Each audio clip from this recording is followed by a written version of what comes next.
from the Conservation Commission point of view, to help people really know the community. And part of that comes out of those of us on the commission feeling like we didn't even really know the community in the kind of depth that we felt that we needed to know it in order to make good decisions about this community going forward. And one of the things, last month we looked at the geology, we have the state geologist, and this month we wanted to take a closer look at what was the wildlife like here when the settlers came, and what's the wildlife like that we have now. So how's it changed over time? So welcome. We're going to just take a couple minutes to hear from the Historical Society. I'm going to pass around a basket. If you can help cover the costs of this, we would appreciate it. So Mary Taylor's going to talk about the Historical Society. I just wanted to say how happy the Historical Society is to be collaborating with this Conservation Commission. It's also a part of our agenda to make friends in the community and to start working together. That way we're not all inventing our own wheels separately. So thank you so much for coming, all of us. I'm looking forward to seeing what's in those boxes. So as far as the Historical Society itself is concerned, I think you might all be aware that we have had some kind of crisis recently with moisture in our beautiful schoolhouse that's up in the center. We discovered some rot, and then we discovered some more rot, and it's been quite a project, but we're well underway, and thanks to the donations that the town has been supporting us, and many of you individually have been supporting us, and we have been successful in having Bill Fitzpatrick from Putney come and rearrange our landscaping so that the water now flows away from the building. And we've also had builders installed come and put up new gutters with screens on the top, and they go down into downspouts that bring all the water down the hill and into the landscape away from the building. We have not had a lot of rain, but we've had some, and so far very successful. We've also added 2 new dehumidifiers, which are sucking the moisture right out of the air in the basement, and we're now holding it about in the 50s, the percentage of humidity. So we're very happy about all of that, and would like to thank all of you for being a part of that in any way that you may have done that, and thank you for coming tonight. How y'all doing tonight? Good, good. That's good to hear. My name is Michael Clough. I came over from the Southern Vermont Natural History Museum. Have you folks ever heard of that museum before? Ooh, that's like a really high percentage of yeses. I like that. For those of you who did not give the yes, don't feel bad. I mean, we are only the largest collection of native birds and mammals in Vermont, so I didn't know that? Oh, yeah. We're actually located over on Hogback Mountain. So go down, catch Route 9, go 13 miles west of Brattleboro, and there's that big, beautiful scenic overlook. Now people are going, wait a minute, where's the museum? It's a scenic overlook, right? So the slope is about like that. You can only see the top of our 3-story building. Yeah, and in the museum we have a collection of about 250 species of birds and mammals that are native to Vermont, or at least rather the Northeast. A few of them that used to be here that aren't anymore, including some extinct birds. But for the most part, you know, it's a dead animal museum. Not what everybody's looking for.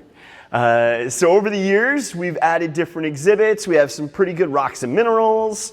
But probably the most popular thing are the live animals. They're definitely the thing people want me to bring out.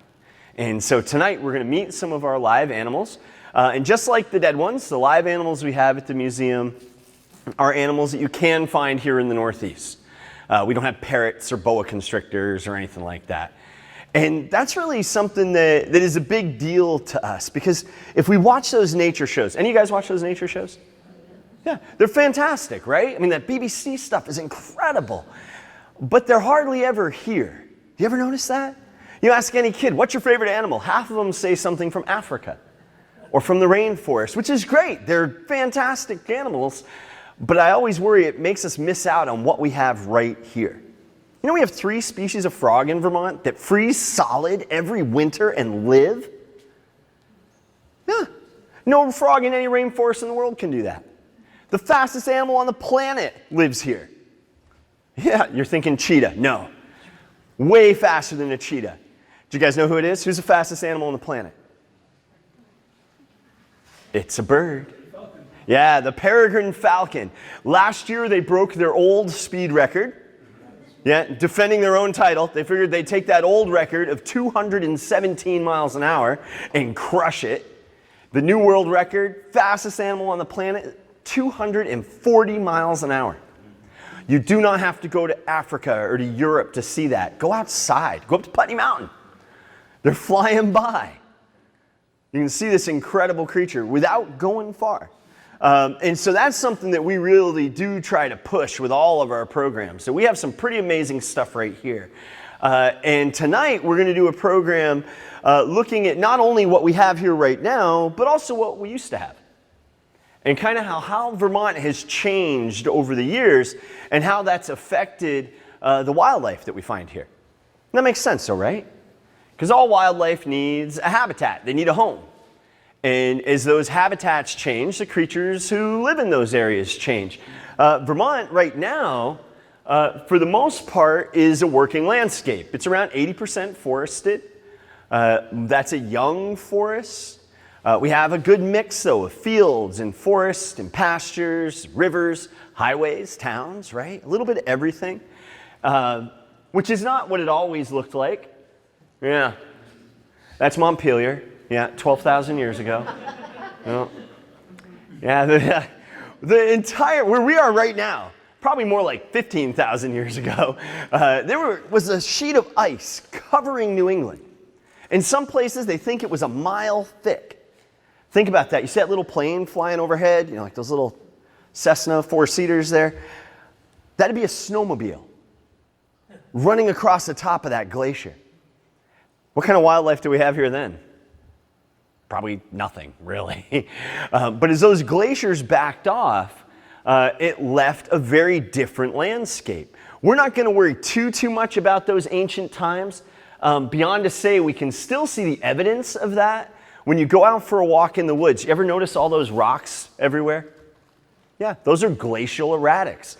As that glacier came south, it was like a giant bulldozer, and it just picked up all these rocks and dirt, and instead of throwing it in reverse and backing away, it melted. And just like when the plow puts that big pile of snow at the end of the driveway, right? That snow melts, you get all that dirt and debris there.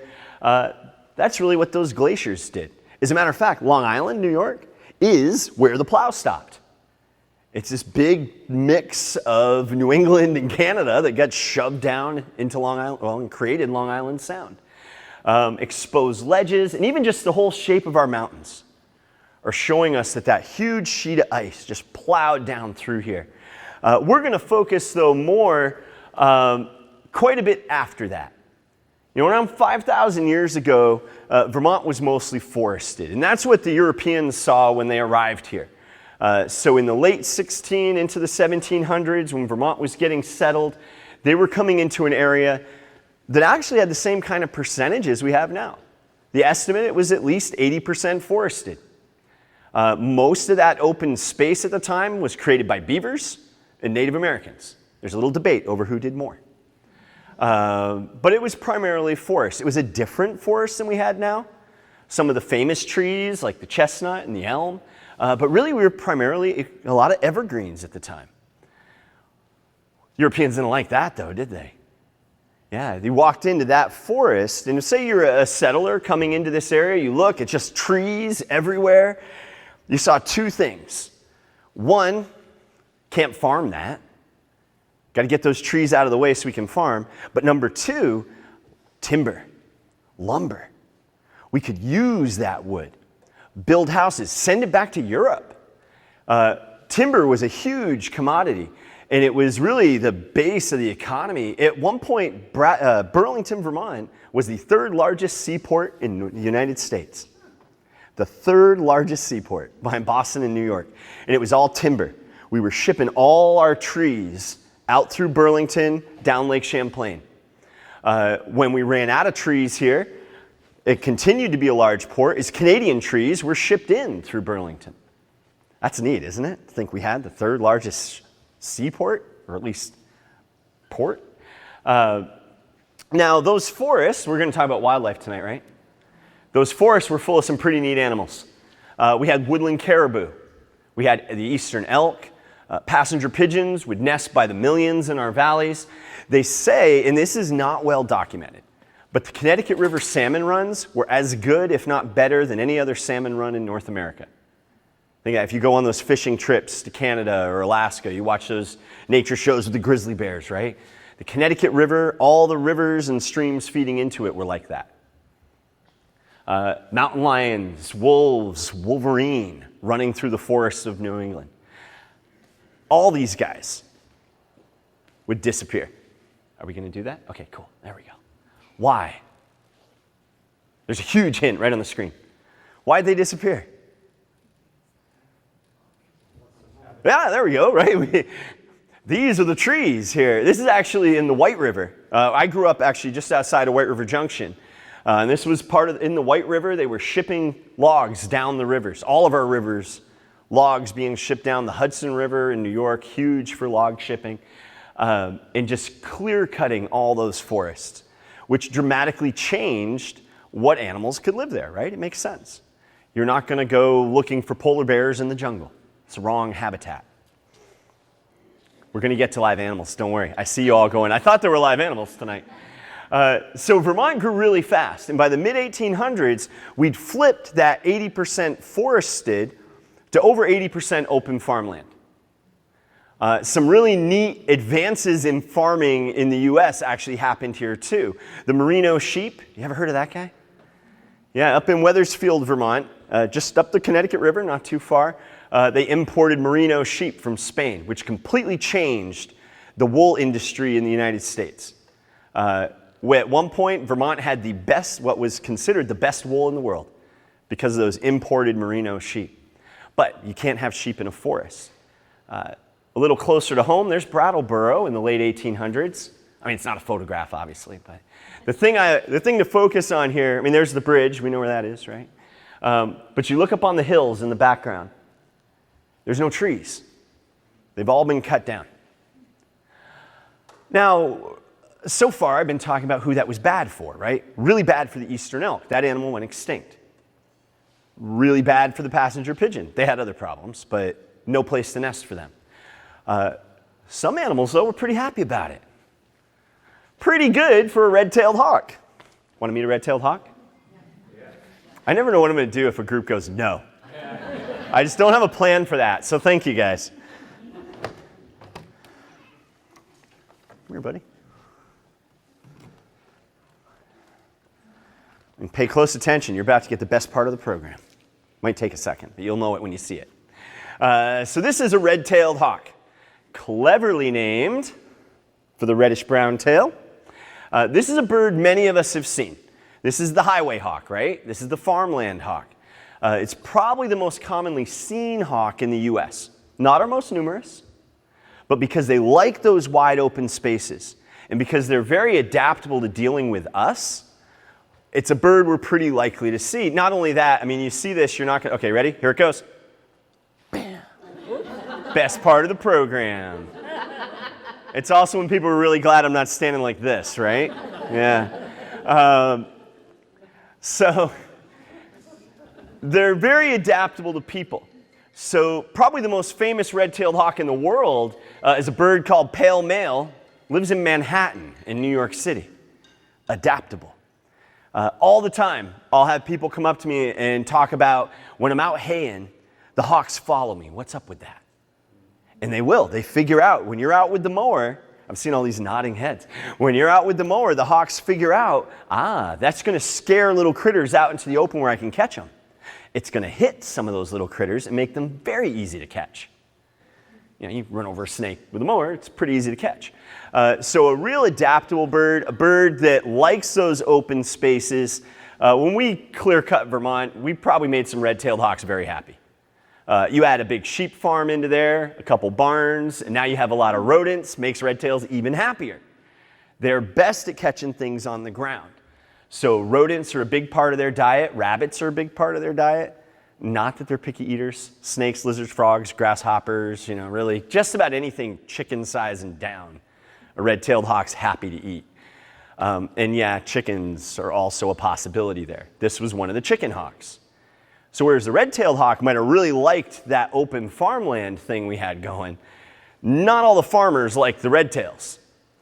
This was a bird that had a bounty on it right into the 1930s. A bounty, yeah, we don't have those anymore, do we? Bounties on predators. There was a time when most predators, you could go out and you could shoot a fox or an owl or a hawk. You could bring say the foot or the ear into the town office and you'd be paid. You know why we don't do that anymore? It's actually kind of a weird story. Now, some of you are thinking because predators are essential to a functioning ecosystem, which is true, but they didn't know that then. That was a crazy idea. The reason the bounties disappeared really had a lot more to do with economics. Over in New York State, Cornell University was doing an economic study of farms in upstate New York. And along the way, they made this really weird discovery. They noticed that the farmers that were actively taking out the predators were tending to come out behind economically. And so they kind of scratched their heads about that, dug a little deeper, because it didn't make sense, right? The hawk flies in, grabs your chicken, you lost money. You shoot the hawk, you make money. But what they discovered is when the hawks weren't eating chickens, when the foxes weren't going after lambs or whatever the predation fear they had, when they weren't going after livestock, they were eating rabbits, they were eating mice, they were eating rats. And what do those guys eat on the farm? The grain, the feed you want to feed those animals, the crops in the field. And the crop losses, the people who were actively taking out all the predators, those crop losses were outweighing the benefits of taking out the predators. It was bad business. And in the early 1930s, we saw the bounty system start to die. And by the 50s, Alaska had figured it out. But really, the lower 48 states, those bounties just vanished because it was bad business. Great news if you're a red-tailed hawk, right? It lets them get out there and do their job. Now, some of you have probably noticed, this is an odd-looking red-tailed hawk here. See how that wing sticks out behind her? All the animals you're going to meet tonight, and all the live animals we have at the museum, are with us for some sort of a reason. In the case of our birds of prey, most of them have a permanent handicap. Last year, she was struck by a car down in Vernon, broke her wing, actually broke it right through here. The vet was very optimistic. That's a good break. Put a pin in that, straighten it out. There's a good chance that wing will heal, the bird can be released. Unfortunately, the pin slipped, and the wing rotated and healed crooked. And with a bird, once the bone heals, you can't, like with me, if I broke my leg and healed a little crooked, they could re-break it and straighten it out, right? Not as much fun as it sounds. Don't do it if you don't have to. You can't do that with the bird wing, with bird bones. They just don't re-break right. So she'll be with us for the rest of her life. I also should point out right now, since we're kind of on a tangent here, if you guys have questions or comments or anything as we're going along, don't be shy. We're more than happy to make this interactive. Yes? How old is she? That's a great question for this particular bird, because very often with most of our birds, I can say, I don't know, it's been in captivity however many years. When this bird came to us, though, she had a striped tail. And a striped tail tells you that bird's less than 2 years old. It's an immature plumage. This summer, she grew in her red tail, so we know she's 2, or a little over 2. Another hint to that would be the color of her eyes. As red-tailed hawks get older, their eyes get darker. So even if she showed up today, red tail, we don't really know how old she is, but we know she's young because of those yellow eyes. And the next question I'm guessing is how long will she live, right? Okay. With us at the museum, she should live into her 30s. If she doesn't have some unknown injury and everything goes right. In the wild, for her to live half that is an exceptional red-tailed hawk. Usually they live 2 to 3 times longer in captivity than they do in the wild, and that's assuming they make it through their first year. Nature plays really rough, guys. And that first year is a hard year to figure things out. Sir? She seems perfectly comfortable to be with you and with us. How long did it take, or does it take for a bird to become accustomed to humans? Well, there's, you're going to have individual variation. Each animal is going to be an individual. And then there's some species variation. Red-tailed hawks usually are very good for this kind of thing. This bird definitely adapted right to it. With her, it took a couple weeks. and we were doing our first kind of easy programs, which was pretty quick. You know, that's pretty good. Really, though, the process is kind of getting them used to things so it's not scary anymore. And you all are fairly well behaved. You're not nearly as scary as like Father-Son night with the Cub Scouts. You know, you guys are pretty nice. So start throwing stuff at her, she'll get upset. Yes, sir? Does she have any children, or do you happen to know if she will have any, or if she had any? Yeah. Well, this hawk, you know, when we got her, she was too young. You know, that red tail is telling all the other hawks, I'm old enough to breed now. And she lived with us then. Let's say we move a male red-tailed hawk in with her, which is actually something we'll do if a male red-tailed hawk shows up who needs a home. But in Vermont, captive breeding is not allowed. So we wouldn't be able to let those eggs hatch should they produce eggs. Yeah. Why is that? You'd probably want to take that up with the state. Yeah. I mean, I think, and again, I won't even, I'm not going to speculate because they're recording it right there. So I'm not going to speculate. I'm going to speculate. A lot of times people that are breeding birds of prey in captivity, it's happening for two reasons. One is for release, like saving the species. And if our bald eagles, we have a male and a female bald eagle, if they started showing signs that they wanted to breed, we would discuss it with the state because there is a release option for those kids. Red-tailed hawks, I don't know. Then the other reason people tend to breed birds of prey is for sale. And that's not really the Vermont way. So, and we're totally fine with that. All right. Yes, sir? Going up the highway and observing more and more big birds, is the population increasing? Well, this time of year, you're seeing migrants. So those Canadian birds are coming south, and the highway is a really easy spot to stop for something to eat. You know, we actually make highways really attractive to birds of prey. We mow the grass on either side. Anybody throws any garbage out the window, an apple core, a banana peel, it attracts the animals they want to eat right into the road. Sometimes things get hit by cars. Again, super easy to catch. So you'll see these migrant birds hanging out along the highway. So this time of year, that's probably what you're seeing. Yeah. Will they get a cat? I mean, no, but maybe. You know, the problem with, cats disappear for tons of reasons. They run away, they get hit by cars, their other families take them to Connecticut. You know, there's all kinds of things that happen with cats out in the world. A lot of times owls will get blamed for grabbing cats. And the big problem with that is a cat can bite back. And this bird weighs a little under 3 pounds. So let's say she went after a cat. And let's say she won. She's strong, the talons are long, but she got bit and she got scratched in the process. It's not a good matchup to start. And cats are loaded with bacteria. Cat scratch fever, right? That's a thing. They're loaded with bacteria that's actually toxic to birds. If you take a little songbird away from your cat and it flies off into the woods, if the cat broke the skin, that bird has a 48-hour life expectancy because of that bacteria. Yeah, don't get scratched by cats. It's gross. So that said, the young birds will sometimes do things that are foolish because they're just as big as mom and dad, and they're off on their own trying to figure things out. Greyhorned owls will attack porcupines from time to time. Not a good idea. I used to work in rehab, and we had a bird brought into us, an owl, that had attacked a domestic goose in the barnyard, and the rest of the geese had stomped her right into the mud. So these are bad choices young animals are making, and that's why most of them don't survive their first year. They go after a cat, and they get bit, and they get scratched, and that's enough to kill them. Yeah. All right. Let's move on. We've got more animals. That's funny. Invite questions, and it becomes the Red-Tailed Hawk Show. All right. No? She's like, I just get out of the box. All right. So being the chicken hawk gives the red-tailed hawk a little bit of trouble with farmers.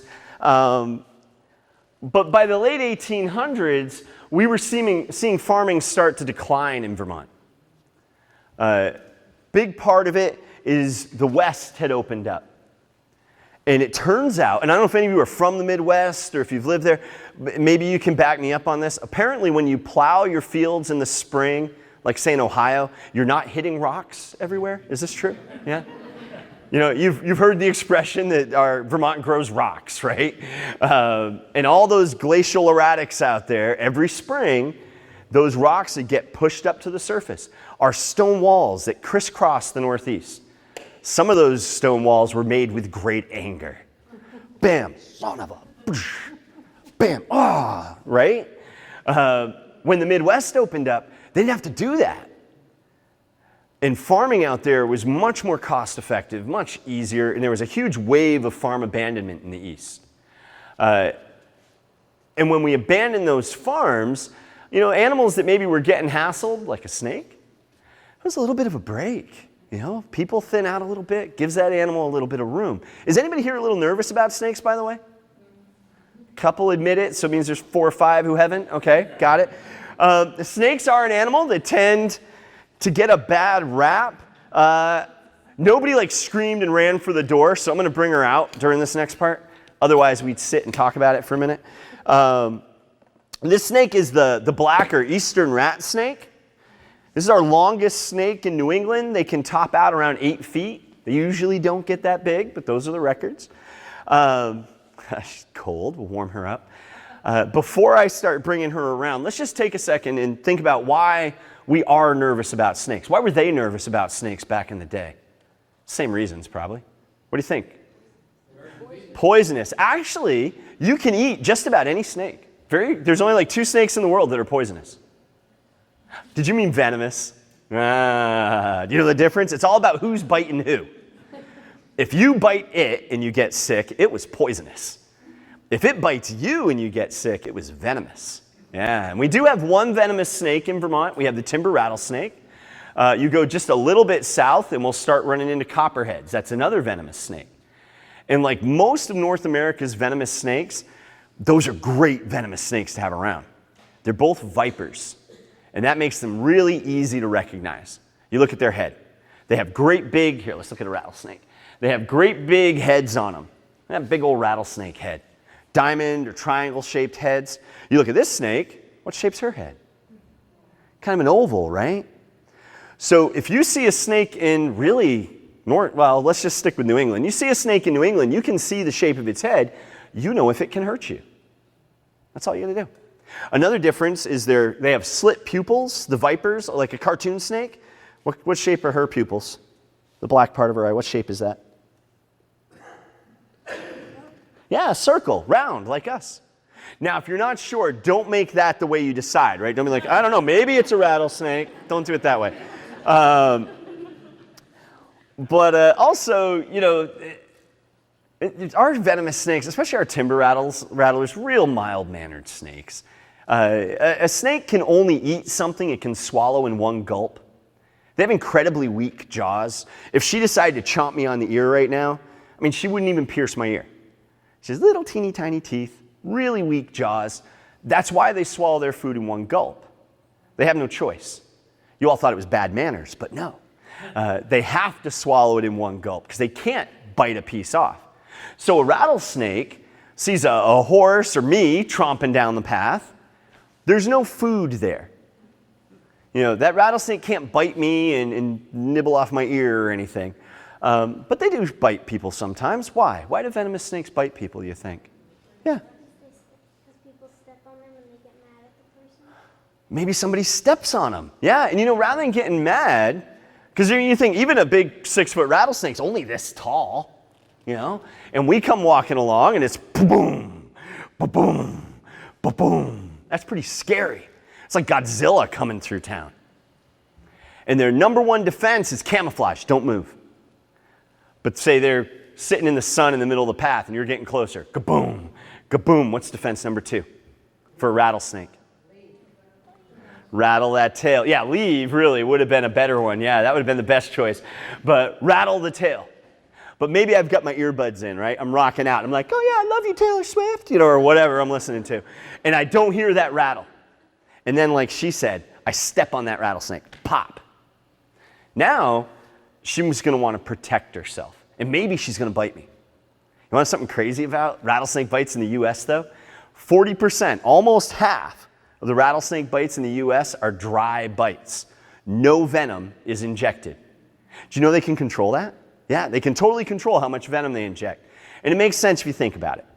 A little mouse comes along, the rattlesnake is like, cool, lunch, bam, and bites it with those big fangs, injects. You don't need a lot of venom for a mouse, just a little bit. Bloop, there you go. Week later, here comes a big old rat. That's like Thanksgiving dinner. We don't want that to get away. So that's going to take a little more venom. They bite it, bloop, bloop, bloop, just to be sure. I come rolling along. There's no food there. Any venom she spends, she's throwing it away. I step on her, she might go bam, and count on me to go, ah! 911, help, I was bit by, right? She's got a full load of venom. I ran away. She can go get lunch. What if, though, I go, why you? And she bites me again. What do you think? Yeah, I showed her I'm worth it. And it was worth spending some venom to protect yourself. And most people in the world who are bit by venomous snakes are bit on the hands or the feet. They stepped on it or they picked it up. We don't really, I mean, they're critically endangered here, so your chances of finding a rattlesnake in Vermont are pretty slim. Do you have something, Lee? Yeah. Just if you can share the ecosystem that lives in Vermont. The ecosystem for the rat snake? Yeah. They like kind of rocky hillsides, kind of old farmlands. So when the farms were being abandoned, that was great for them. Like the rattlesnake, we should get back on the rat snake, shouldn't we? It's a rodent eater. So this is actually a great snake to have on a dairy farm or a sheep farm because they are in there eating the rodents. Had one guy tell me one day, I've got a cat in the barn, I don't need a snake. He didn't like snakes. Yeah. You've seen the cartoons though, right? The mouse is running along, the cat's chasing it, the mouse runs in the hole, and he's like, nah, you can't catch me. She can go anywhere the rat can go. A snake's a great mousetrap. And so that venom thing is one reason that we're nervous about snakes. But you know, honestly, I think the biggest reason we're afraid of snakes is because we don't meet enough real ones. Most of the snakes we meet are make-believe. They're pretend snakes in movies and stories. You guys think of a movie or a story with a snake in it? Anybody? All right, you don't have to shout it out if you don't want to, okay? Not that kind of crowd. What I hear, snakes on a plane? You admitted you saw that movie. Good for you. Snakes on a plane, that's a good one. Anything else? We're in Dummerston. You got to give me Jungle Book. Come on. Yeah, all right. Jungle Book, yeah, Kipling, the Anaconda, Indiana Jones, right? The hero of the 80s. Afraid of nothing. Oh, but snakes. Snakes are consistently the bad guy in movies. They're the scary thing. You know, the thing about the Jungle Book, though, in Kipling, his snakes weren't actually bad guys. If you've seen the movie, Clough the Python. You guys, did you see that movie, Jungle Book with the python? The whole trust in me, right? Clough the Python's scary in the movie. In the book, he's one of the biggest heroes in the whole story. It's Clough the Python who saves the jungle boy from the monkeys. Yeah, not the bear and the leopard. They knew they couldn't take the monkeys. There are hundreds of them. They're crazy. We need someone the monkeys are afraid of, and that was the python. And even his story, Rikki Tikki Tavi, if you know that one, that has cobras, they're fighting the hero, the mongoose, because the mongoose is going to eat their babies. It's a good motivation for a bad guy, right? Yeah. So any case, there's a lot of mythology that goes along with snakes, and in our culture, most of that mythology is negative. They're scary things, right? They're the bad guy. But in reality, this snake doesn't make any noise, doesn't make a mess. It eats mice and rats. Pretty handy animal to have around. Give you all a good look at her. This particular snake was an unwanted pet that was given to a nature center over in New York. The lady running that program decided she just wanted to do crows. Her exact words, I want to be the crazy crow lady of upstate New York. This is not a crow. So the snake came to live with us. She's actually kind of pretty, isn't she? Yeah, she's pretty. Yeah, the underside. She shed her skin not too long ago, so you've got kind of these rainbows going there. Do they give live birth? Do they give live birth? No, rat snakes are egg layers. Our garter snakes and the timber rattlesnakes both do live birth, but these are egg layers. Say it again? Why garter snakes make their homes in wood piles? Oh, sure. Woodpile's great shelter. You know, it's a great place, all kinds of nooks and crannies to crawl around in. I mean, it's really, that's about perfect for a snake. Yeah, I think you stumble across them from time to time. Yeah. But by winter, the snakes will be out of your woodpile. They're cold-blooded, so her body temperature is basically the same as the air temperature in the room.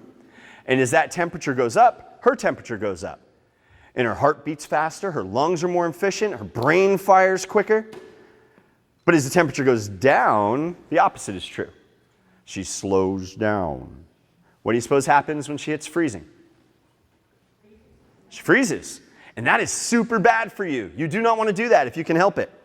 So our snakes will get deep down underground. They want to get below the frost line, just above the water table, and that's where they're going to spend the winter, basically just idling in that 45, 50 degree range, just waiting for it to warm up. They're not eating. They're not really doing much of anything. That is one reason, though, that the black rat snake is a threatened species in Vermont. They historically like to spend the winter with rattlesnakes. And in the late 1800s, we figured out that snakes did that. That every rattlesnake in town would go to the same cave, get deep down underground, and spend the winter there. So we'd show up around February with a stick of dynamite. And we'd blow that whole hibernaculum up and take all those snakes out because we were afraid of them. They were the bad guy, we thought.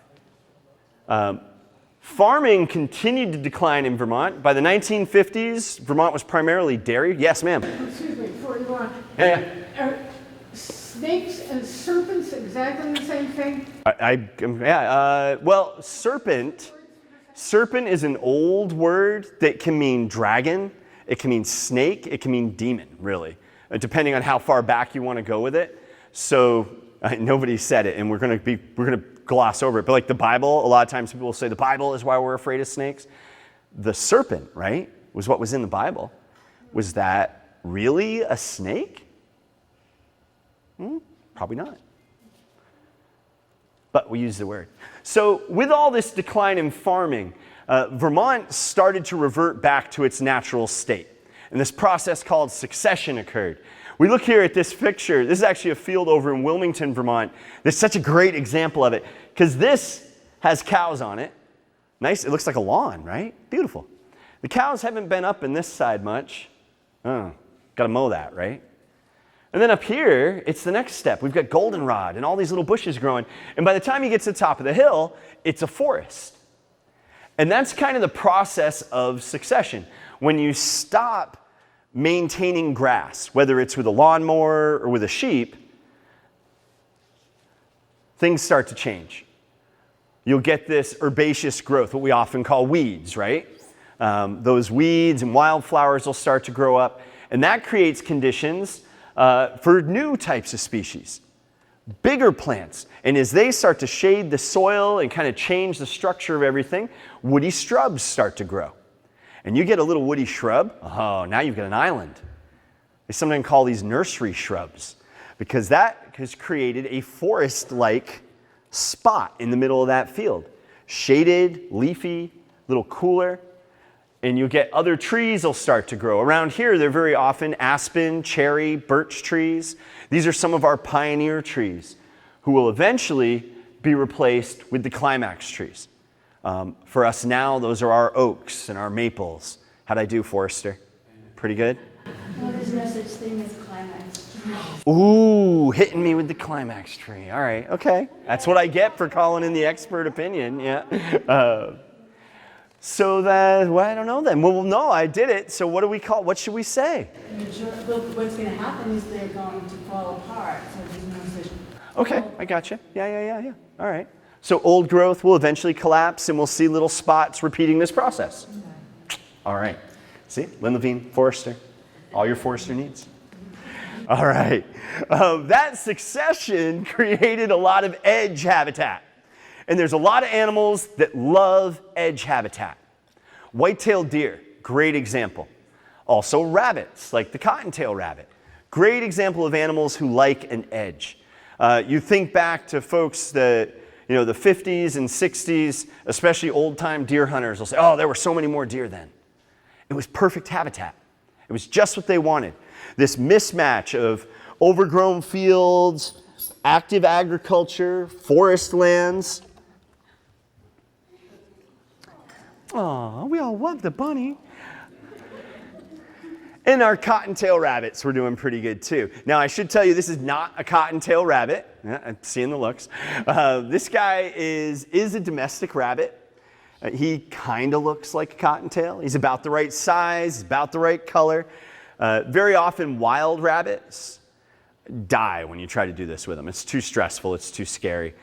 This guy came from another organization and he just looked so much like a rabbit, like a real wild rabbit. He got to work with us. So the rabbits loved that edge. And now where we do see cottontails, it's in those areas that have agriculture. So we have that open space piece, big hedgerows. They're big fans of that. And really, as we look at New England, where you're probably going to see the most cottontails aren't actually in Vermont. It's suburban Connecticut. It's suburban Massachusetts, where you have a big house with a big lawn, a strip of woods, a big lawn, a big house, a strip of woods, an edge next to an edge, next to an edge, next to an edge. Very few predators. Rabbits, and the snake, a lot of times I bring the snake out, and obviously I'm like, okay, we need to do positive snake PR because I don't agree with that. In some ways, I don't agree with the aw for the bunny either. Yeah. And I know the gardeners in the room don't agree with the aw for the bunny. These little guys are fuzzy little lawnmowers. They eat over 400 species of plant that we know of. Every plant you eat is on that list. But the reason that the awes kind of bug me a little bit with the rabbits is we're underestimating them. Did you ever think how tough you have to be a rabbit? I mean, really, think about it. What eats rabbits? Yeah, right? Name a meat-eating animal. There you go. It probably eats rabbits. But still, if they have the right habitat, if they have a place to live, you can fill that with coyotes and foxes and hawks and bobcats and weasels and dogs and people and everything else that eats them, and rabbits will still survive. They have a lot of great defenses. One, just look at his head. See those eyes there, wide on the side of his head? That gives him a field of view. He can almost see straight behind him. Like right now, he can see both my shoulders and all of you. Hard to sneak up on this guy. His ears rotate independently, so he can listen in two directions at once. And rabbits are fast. I mean, maybe not this one. He's a little pudgy. But wild rabbits are fast. The cottontails can keep up with a horse for short distances. And they can do something a horse can't do. At full speed, that rabbit can turn. Now, we've got some kids in the room, maybe some of you adults too. You guys ride bikes? Imagine you're riding your bike as fast as you can. As fast as you've ever ridden your bike. Maybe you're going down a big hill. As fast as you've ever ridden it. You grab a hold of those handlebars and you go, whink. What happens? No, you bounce the rest of the way down the hill. Don't do that. It's not good. But it's normal. It's kind of physics, right? You have to slow down before you turn, unless you're a rabbit. Although that's a little misleading. They do slow down, but they accelerate so fast to you, me, or a coyote, it's like they never slowed down. They can just outmaneuver and outspeed most of their predators most of the time. Because there are animals that make a living on rabbits. So they don't all get away, which brings them to their ultimate defense. Yeah, they're super good at making rabbits. Yeah, rabbits are really good at making rabbits. The problem they run into is when habitats change. So you go up, on top of the mountain, you're not going to find cottontails. It's the wrong habitat. You might find our other rabbit. We also have snowshoe hare in Vermont. Do you guys know snowshoe hare? Yeah? About twice as big as this guy. Enormous feet. Makes sense, right? And they're also a pretty neat rabbit in something that they're about to start doing that the cottontails and this domestic rabbit can't do. Do you guys know what it is? Yeah, they're going to change color. They're going to turn white. Now that turning white is dependent on length of day, not amount of snow. So if we don't get snow, say by the end of December, we've got white rabbits in a brown world, which is not good camouflage. It's kind of the opposite of what you wanted to do when you turned white in the first place. So we do see snowshoe hare have some challenges if we have a year where the snow melts early or comes late. All right, any questions? We've got so much more. Yes? What's the status of the New England cottontail? Sure, yeah. So the New England cottontail is our third rabbit in New England, and it is very similar to the Eastern cottontail, the animal I've just been calling a cottontail, and they're endangered where they're still found.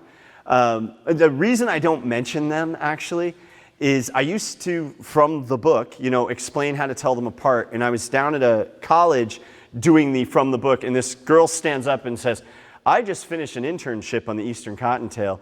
The only way to tell them apart is by a DNA sample. So did you guys get your DNA kit? You'll find out if you have Eastern cottontails or New England cottontails in your backyard. But get the DNA kit out to tell. Yeah, it's all DNA is the only way to tell. Yeah. If you think you have New England cottontail around, it was the Massachusetts College of Liberal Arts out of North Adams was the college that this girl was at. So they might have somebody willing to come up and check them out, right? That'd be kind of neat. So, and isn't this guy crazy? Rabbits don't do this. He's just the best little education rabbit. So, as we're getting into the 60s, though, 50s and 60s, there were some other changes going on in Vermont, especially. Yes, question, go. I have a question about the rabbit. Okay. How long are they naturally live in the wild? How long do they live in the wild? If a rabbit can live 3 years in the wild, that guy's like a great granddad. He's a superhero rabbit. That rabbit is 10 right now. And domestic rabbits can usually live 12 years or so if everything goes right. Yep. But yeah, it's hard to be a rabbit. It really is. Everybody wants to eat you. So one of the things that was starting to change was this idea of the environment, right? And those ideas of clean air and clean water were starting to get some real traction, which affected industry in Vermont. Vermont had had industry since the late 1700s, a lot of rivers. A lot of rivers means a lot of water power. It also means an easy way to get rid of your garbage. My grandfather actually worked at the textile mills in Ludlow, and you could tell what color they were dyeing the cloth by what color the river was. Yeah. They're making red today. How do you know? The river's red. We looked at water. They actually, GE made the argument that the solution to pollution is dilution. Because you put it in the water and it goes away. It's gone, right? And this idea that, no, actually it's not gone, which we all take for granted, right? We all know that, was a relatively new idea so far as large mass understanding. And laws like the Clean Air Act and the Clean Water Act were passed. Now, what that basically means is you can't use the river as a garbage dump. People forget our rivers caught fire. Our rivers used to catch fire. They were so polluted. I met a guy who grew up along the Hudson River. He said when he was a kid, if they went swimming in the river, they'd get a rash. They'd get chemical burns from swimming in the river. Now, if you're daring, you can eat the fish out of the Hudson River because of those laws. Because where'd he go? If that's happening, they get in trouble. And they're forced to stop it. So it did mean some changes. That kind of fed in with the decline of industry anyway. Vermont still has industry, but in the 60s and 70s, we were seeing the Vermont economy shifting towards tourism. We do a lot of programs with groups from out of state, and if we talk about this at all, I'll point out, you may have noticed there are no billboards in Vermont. It's amazing how many New Yorkers cheer that, right? But that idea of marketing Vermont as this natural place, this place to escape and get away and be back out into the wide outdoors was really, started in the 50s really, but fit right into that whole environmental movement. Now, there were some animals living in the water who were probably pretty happy about that. Although, honestly, I don't know how much a snapping turtle really cares. Snapping turtles are tough. You can find snapping turtles living perfectly happy in a golf course water hazard that you can't see through the water. It's so full of algae.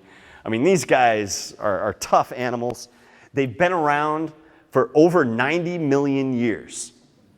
Snapping turtles are so tough, they survived the asteroid strike that took out the dinosaurs. That's pretty tough. You guys want to meet one? Yeah, he's pretty cool. Come here, buddy. So he's all wet because snapping turtles feel safest in the water. We used to put him in just a bin with a towel or some sawdust or something in it, and he'd spend the whole time trying to bust out.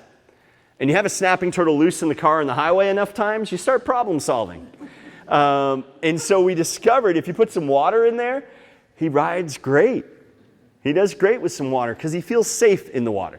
You might notice his belly doesn't have very good armor, does it? That big ridiculous tail, if he did have good belly armor, he couldn't get that tail in there. That big old head, no room for his head in that chest cavity. So a snapping turtle's big defense is to swim to the bottom of the pond. Now, if I had asked you guys what's a snapping turtle's defense, most of us probably would have said something else. To bite, right? Because the snapping turtles we usually meet are the ones that are out of the water. They're definitely the ones we remember, right? And that sometimes people think he looks a little weird because his mouth isn't open. Yeah, snapping turtles that are out of the water are almost always female. And you're going to see them at the same time of year, late spring, early summer, when they're out laying their eggs. The boys don't do that, so the boys don't leave the water. They stay where it's safe. I always kind of imagine that, you know, Mr. and Mrs. Snapping Turtle sitting there. Mrs. Snapping Turtle's getting ready. Okay, cross the beach, cross the highway. Don't go left, that's where the dog is. Go right, into the flower bed, lay the eggs, back across the road, back across the beach. Okay, I'm ready. And Mr. Snapping Turtle's like, good luck, honey, I'll be right here. He's just safe in the water while she's out there taking all the risks. Because when they get out of the water, they can't swim away. They're terrible flyers. They can barely climb trees. So really their only defense is to bite because that shell just doesn't do it for them. Now, why isn't this guy trying to bite me? And this is a boy snapping turtle. And the reason he's not trying to bite me is the reason we have him. When he was a little baby, some kids found him over in Bennington. They brought him home and they kept him as a pet.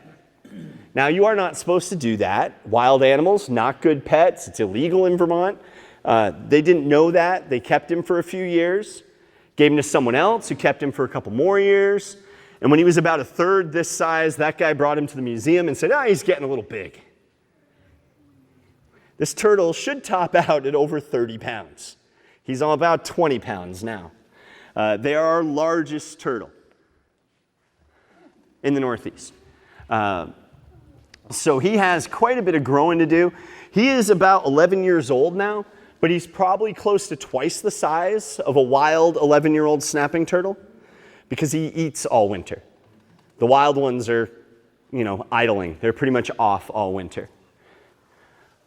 And with cold-blooded animals, they grow based on how much they eat, not how old they are. Now, we were doing a program over in Bellows Falls this past summer, and a bunch of guys kept coming up and saying, hey, they've got snapping turtles the size of manhole covers up in the setback. And the first time you hear it, you're like, yeah, they get that big. Yes, thank you, sir. And then the second time you hear it, you're like, yeah, someone else just tell me that. The third and fourth time you hear it, you think, man, I want to go up and check out that setback. They got some big snapping turtles up there. And you think a snapping turtle that size, a snapping turtle the size of this desk, that's probably a 100-year-old turtle. They can live at least 100 years. Think of what that turtle has seen. A 100-year-old snapping turtle has really seen most of this program in real life, right?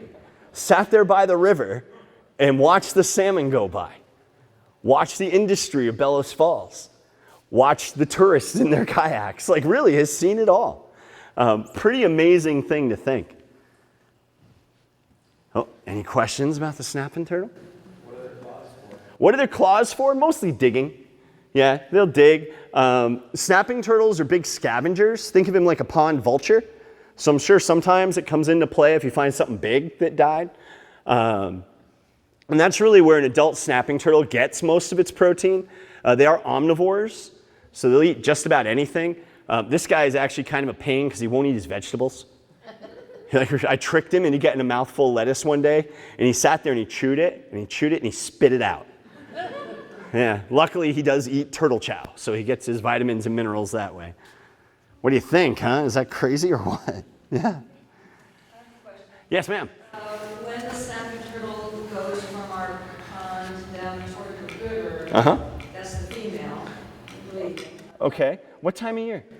Spring and then Okay. it seems to Yeah, yeah. me that she comes back in the fall. Oh, neat. Oh, I wonder if she's spending the winter in your pond and going down to the river for the summer, maybe. That's maybe. I mean, that's neat. Yeah. Yeah. Yeah. Cool. All right. Let's keep moving, guys.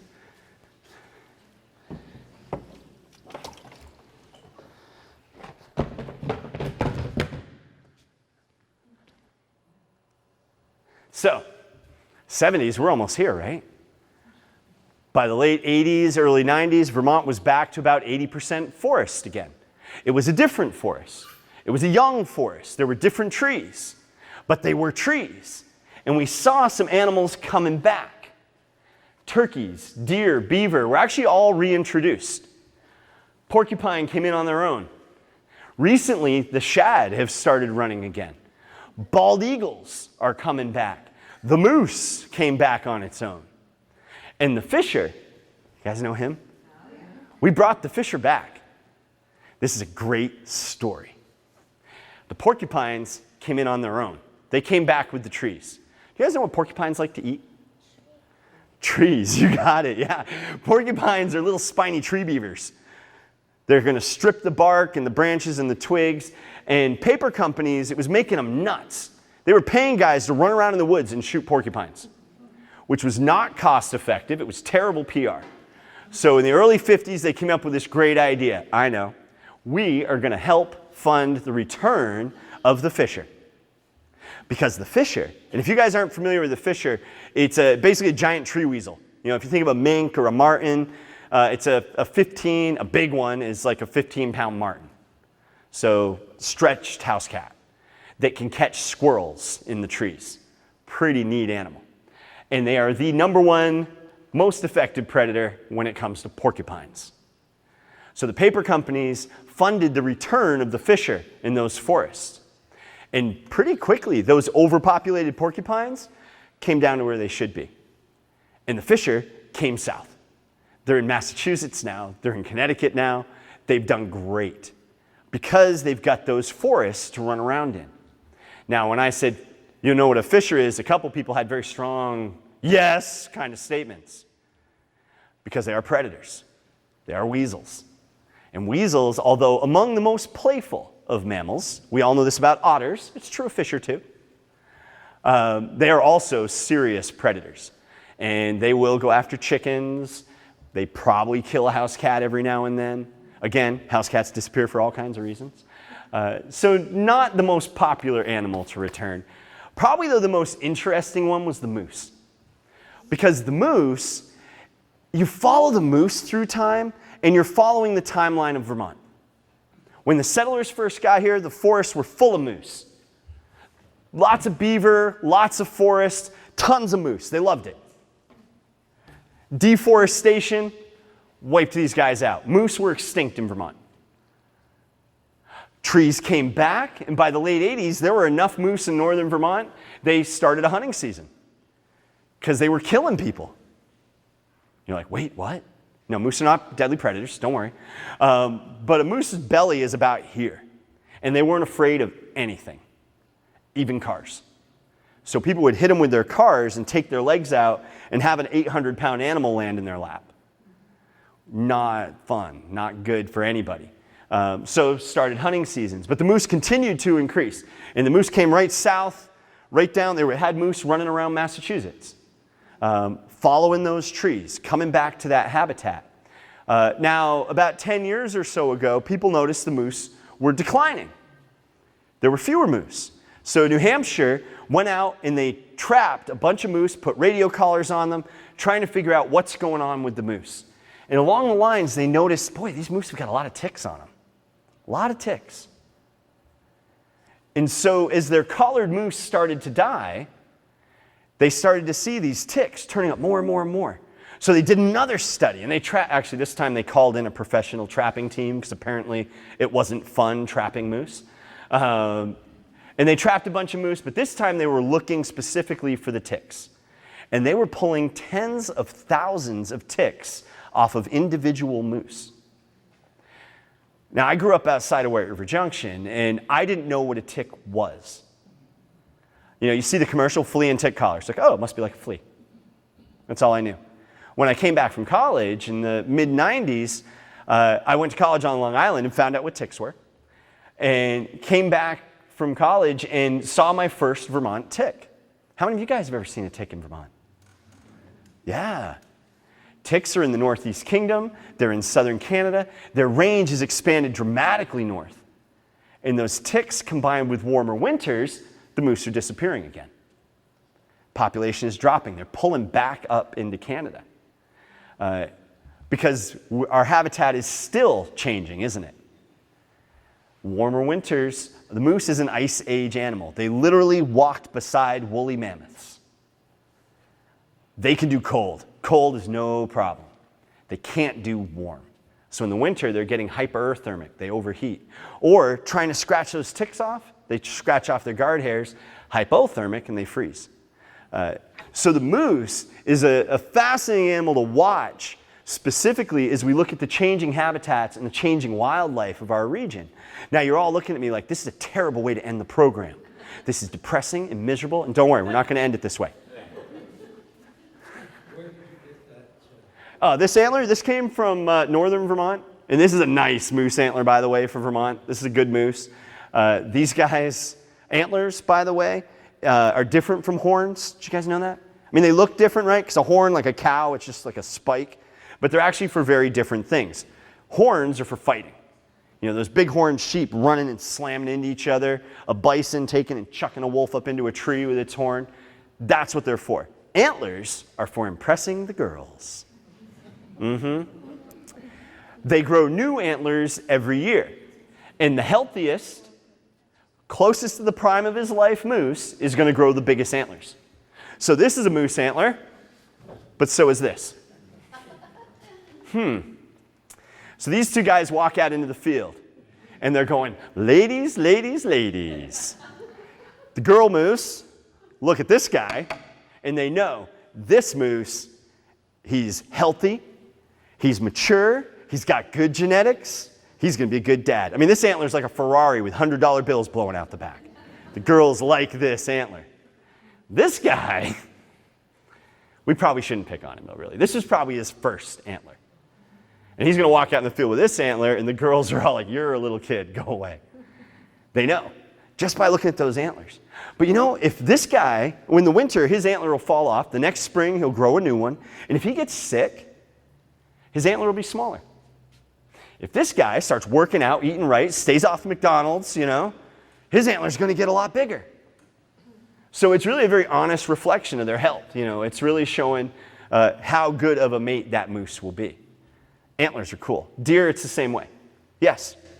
How long is a moose expected to live in the wild? Oh, that's a good question. How long is a moose expected to live in the wild? A moose could live 8 years in the wild, you know, and do pretty good. Sometimes they'll live into their teens. But again, most wild animals, they die young. You know, nature is hard. Let's see an animal, though, who's rocking Vermont. This bird loves what we've done with the place. The barred owl is our most common owl, probably in the whole eastern U.S., definitely in Vermont. And many of you may have seen an owl like this before. I bet even more of you have heard it. You know, owls are nocturnal, so we don't see them out all that often. But if you listen, especially the barred owls, they're big mouths, they hoot a lot, and they actually hoot Many owls will scream or whistle or almost chirp or whinny. This guy will hoot. Oh, here we go. Bam, the best part of a bird of prey show. And that hoot has a certain pattern. Just like little songbirds have their own songs, owls have their own calls. People think it sounds like the barred owl is hooting the words, "Who cooks for you? Who cooks for you all?" That sounds weird. But if you do it with a hoot and you go, "Whoo, whoo, whoo, whoo, whoo, whoo, whoo, whoo." You guys heard something kind of like that before? Kind of similar to that? Sometimes you might even hear what sounds like monkeys fighting cats. Just crazy, whoo, wah, wah, wah, wah, wah, wah, wah, wah, wah. I can't do that so well. But these crazy yowling screams, that's a barred owl too. And when we bring him back to the museum and we put him in the enclosure with our other barred owl, they'll make those sounds. They make those yowly monkey noises. When they're doing the "Who cooks for you," that's usually territorial. That's that owl saying, "Hey, stay off my lawn." Or it's contact calls. They're saying, "Honey, where are you? I'm over here, dear." In the summer, you'll hear, in the late summer especially, you hear a lot of barred owl calls. That's because the kids are starting to go off on their own. And just like, when people go off to college, it's like, "Hey, Mom, can you do my laundry?" They're going to keep talking back and forth with their brothers and sisters and their parents, just keeping track of each other. Barred owls were probably wiped out in Vermont. I don't know if that was documented or not when everything was deforested, but they definitely came back with the trees. Barred owls have actually done so well in the last 100 years, they've expanded their range from the original eastern U.S. across the northern tier of the Great Plains in southern Canada. In the 1990s, they made it to the Pacific Northwest, and they're going north and south in western forests now. So the barred owl is doing very well for itself. Now, is it changing what's happening in the western forest? Absolutely. It's a new player out there. And a barred owl's another adaptable animal. They're not picky eaters. Anything they can catch, they'll eat. Not cats. Way too big for him. He only weighs about 1.5 pounds, so way more than he's going to tackle. But a fantastic example of an animal that we have in Vermont now who has come back and is doing great. And even though the habitats have changed and the forests have changed, we still have some pretty amazing things here. And as time goes on, we'll have different amazing things. And maybe somebody at the state will say, "All right, Mike, we'll reintroduce elk." I keep bugging him about that. I don't know. And we'll have some of those animals back. Now, with this program, there's tons of wildlife that's out there that we don't talk about. I pretty much talk about the animals that I can conveniently bring that give us a good spread and we can hit some of these bullet points with. And I don't by any means want to make you think any animal question is going to get a good, satisfying answer. But if we want to talk about some other stuff, if you came here tonight and said, "Boy, I really hope he talks about coyotes," or "I really hope he talks about something else," we can give that a shot. And we can kind of wrap up here with a little question and answer. We don't want to keep you guys, we're already over our time limit here, but okay, so no, wrap it up, okay. But if we have a chance, we'll just do a few questions, and then we'll wrap it up, and you guys can get some cookies, and thank you very much for having us here tonight, and I hope you all enjoyed it. Do we have any questions, though? Yes, sir. What's his handicap? He was hit by a car almost 10 years ago now, and his left eye was damaged. He actually has a detached retina in his left eye. So sometimes, especially if you're outside in the sun, that eye will catch the light, and his eye really looks like a moon. Flash photography, a lot of times you can see it too. You think of that red eye that you see, or when you're driving down the road, maybe a cat's eyes will reflect green. They have a reflector in the back of their eye that's going through the retina. With his left eye, he doesn't have the retina in the way, so that eye reflects white, just like if you took a flash into a mirror. They used to think a barred owl could be released with one eye because they can hunt with their ears. Yeah, this guy, if he wants to, can listen to our hearts beating. Owl hearing is actually, they hear in 3 dimensions. He has crooked ears, so he triangulates sound. So he can hear the mice under the snow, reach in and grab them. His ears are under the feathers, kind of like right behind his eyes there. And his ear openings are about 3 times the size of mine. If his skull was the same size as my skull, you could put your whole hand right inside his ear. It'd be gross, but you could do it. And instead of one of these to catch sound with, an owl uses its whole face. So if he's listening, and right now, he's got my big mouth going off next to his head. He has his feathers blocking his ears, right? I mean, like some of you are doing.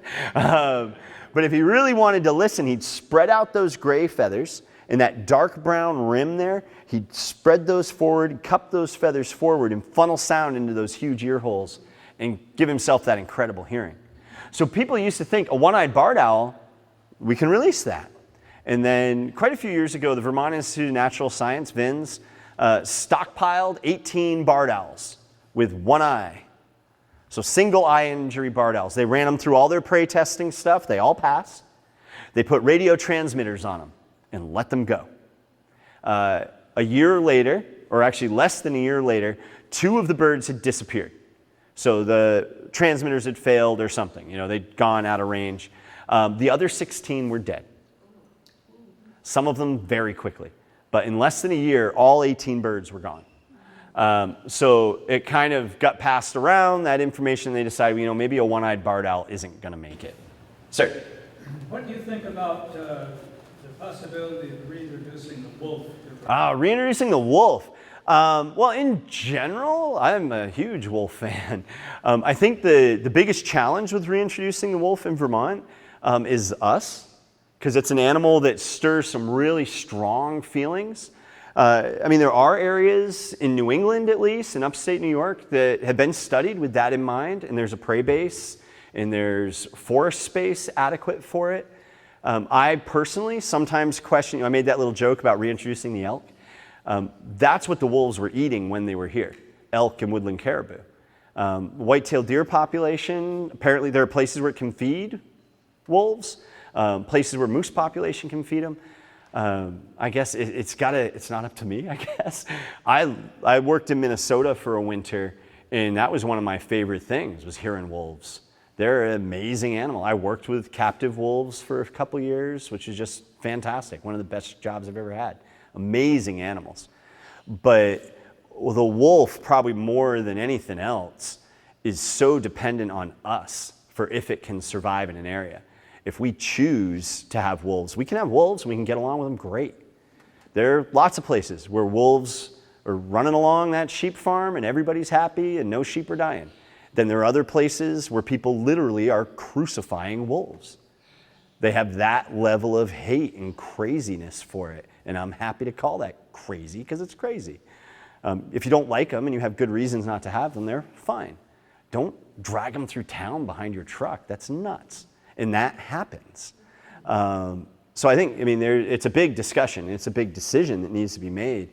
There are a lot of groups working hard on education to kind of pave the way if wolves come back.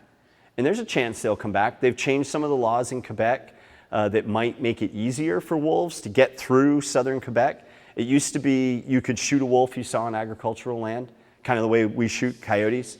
Those rules have changed. So there's a chance more wolves will be able to get through and they'll show up on their own. Yeah. Yes? So there have been rumors about mountain lions? Yeah. What's your... So rumors about mountain lions. Well, there have been confirmed mountain lions, actually, all over the Northeast. Vermont does not have a confirmed mountain lion in the state. There was one hit by a car in Connecticut several years ago that they DNA linked to the Black Hills. And the thought is that these mountain lions we're seeing in the east, they're probably young dispersing males. Because, a boy mountain lion grows up, his mom kicks him out, and all the adult male mountain lions are looking to beat him up. So he has to find some place where there's no adult males to beat him up, there's food, and there are girls. And the thought is some of those guys come east. Lots of food, no adult males, no girls. And they keep walking. And they eventually, some of them get here, and they either swing north up into Canada, or they turn around and go back west. They do think there's probably at least one female in Pennsylvania, and they think there's some females up in northern Quebec. So those will be the foundations of populations, theoretically. Vermont actually has an action plan for the return of mountain lions. So if mountain lions turn up, Fish and Wildlife has an action plan. They don't have one for wolves. So I think again, my supposition, that they're probably seeing mountain lions as more likely than wolves because there is the action plan in place. Yeah. If you are going to reintroduce or take care of some sort of wildlife population that would take care of the tick population, what might we want to be? You know something that's great for ticks? Possums. Opossums are awesome for ticks. They're like little dust mops, so they pick up a ton of ticks. They groom themselves and they eat them, and they appear to be basically immune to Lyme disease. So they're a great animal to have around if you're worried about ticks. And just from a backyard perspective, chickens are awesome for ticks. We live just down the road in Putney and have had, us and our dogs have had no ticks at all since we moved here. And we've had chickens free ranging around the yard the whole time. Yeah. But yes, ticks are new here. They really are. They're an animal that's expanded their range very aggressively. And there's more coming, really. There's more kinds of ticks on their way. All right. You guys are asking hard questions. It's awesome. Yes? I'm going to take you to Montana. Okay. Thank you. I appreciate that. In the context of Ted Turner's bison ranch. Okay. And did I dream this, or is the coexistence with wolves doing very well on that ranch? I honestly don't know. I can't speak to Ted Turner's ranch in particular. I know in general in the West, the wolves are doing great wherever they're protected, and they're running into some real problems wherever they're not. Well, I think his ranch is about half the size of Vermont, actually. Yeah, I know Ted Turner has a ton of land, and his focus is bringing back Western wildlife. But I don't know specifically what's going on with wolves there. You appear to know better than I do, so. This is water, by the way. All right. All right, folks, then go ahead. One more question, then we'll. The pelts. Oh, yeah, we were just talking about wolves, weren't we? So, I never know what we're going to talk about, but there are definitely some animals that tend to come up. So the antler is out. Beaver, we have a beaver pelt and a beaver skull. Beavers were another animal that was very plentiful in Vermont. They were trapped out and deforested out, so they were wiped out in the state, reintroduced, and now they're doing very, very well. Owl wing, in case someone wanted to pet the owl. We can't let you pet the owl. This is a wolf. It's a Canadian gray wolf. This was actually seized by Fish and Wildlife as it was being brought into the U.S. We don't know why. The pelt was treated. There's lots of legal ways to kill wolves in Canada. Our suspicion, it probably was a paperwork issue. Didn't fill out the right import or something, and that's why it was seized, but we don't really know. But amazing. When I worked with wolves, we had a 110-pound wolf who was no bigger than this guy. So this was a big, big wolf. Amazing animal. And then we have some coyote stuff over here too. So there's a coyote pelt and a coyote skull. Yep. And if you want to come up and check these things out, please feel free to come up if you want to feel the pelts or anything like that. Yes? A question about coyotes and foxes. Uh-huh. So what am I hearing up in the hills that are howling and yipping and... Coyotes probably, yeah. If it's howling, it's coyotes is your best bet, yeah. Or, the neighbor's dog. But if it's like a yip, yip, no, that's probably coyotes, yeah. Yep. Coyotes are everywhere. Like literally everywhere. You look at a range map of the coyote, it's the Arctic Circle through all of North America, through Mexico, through Central America. They've crossed the Panama Canal. They're heading for South America. They're an incredibly successful animal. In the 1800s, they were found in the Great Plains, period. Only place they were found. Yes, ma'am? Is a coyote some sort of mix of an animal? Is a coyote some sort of mix of an animal? Our coyotes here in the east, like especially the northeast, have a little bit of wolf in them, and they probably have a little bit of dog in them too. So a lot of times they're called the eastern coyote, and sometimes people will call them coy wolves. To me though, that says half coyote, half wolf, which they're not. They're primarily coyote with some wolf and some dog mixed in. So yeah, they're a new animal. Our coyotes are new. They appeared in the late 1800s. The western coyote is that little gray guy, right? You go to Yellowstone, you go out to Ted Turner's ranch, there's that little gray coyote, a big one weighs like 35 pounds. Our average coyote weighs 35 pounds. They shot one in New Hampshire that weighed like 72 pounds. That's as big as a little wolf. Our coyotes are much more social. They're pretty strong evidence now that the pups are staying with mom and dad through the winter, and they're working together to hunt deer in the Adirondacks in northern Maine, at least. Very different animal than the paired up coyote of the West, who when the pups grow up, they're gone. Maybe somebody will hang around to help raise the next batch of kids. But our coyotes are much more cooperative, much bigger, much more diverse in their color and behavior. I mean, not that you really can say any, like, coyotes do this. If there's any animal in the world that will take your definitive statement about coyotes and prove you 100% wrong, or it is the coyote. They're incredible animal, amazingly adaptable. And thank you all very much for coming out.